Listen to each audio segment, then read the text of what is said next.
Scott Grove from Imagine Grove, and in today's session I want to review Micromark's Wonder Cutter.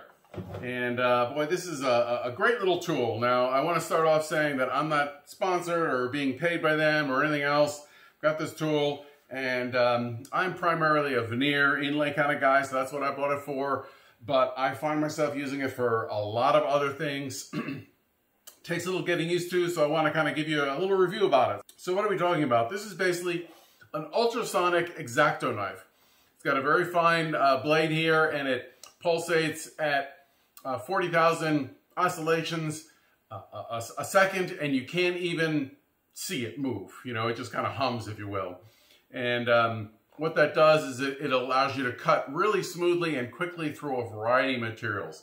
Again, as I said, I use it for veneer, so if you're doing any sort of inlay material or doing a double bevel cut, this works for that also, meaning it'll cut through 2 layers of veneer, and the seam will be a perfect match. You can do curves and what have you. For you leather workers out there, cuts through leather really nice. Also cardboard and poster board.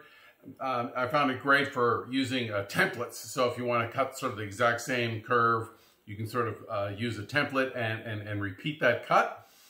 And for inlay work, if you're inlaying, say, mother of pearl or brass into hardwood, typically you would glue that little piece down and you sort of score around the outside, either router it out or you pierce the outside with an X-Acto knife, which is just sort of stabbing around the perimeter. This thing is great for that.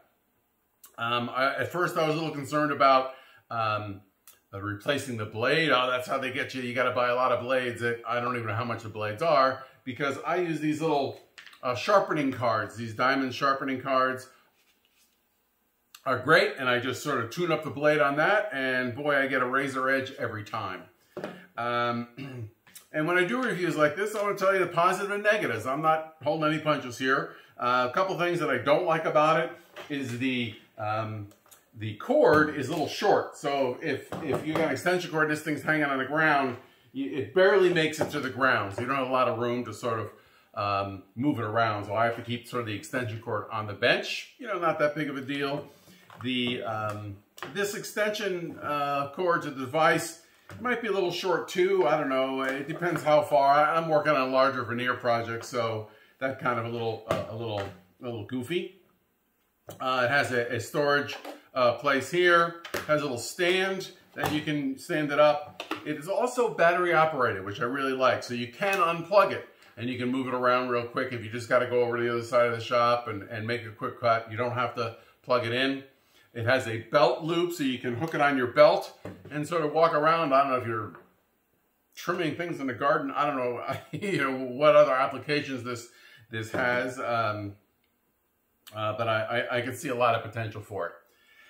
The one thing is that this is very powerful in a sense that it's kind of like driving a Ferrari. Not that I've ever driven a Ferrari, but I understand if you know, it's so powerful that if you step on the gas, you could spin out. Kind of the same way this tool works also. It takes a little getting used to, because if you're trying to cut a precise curve, you press the button and boom, it doesn't advance on you, but it cuts so smoothly and easily.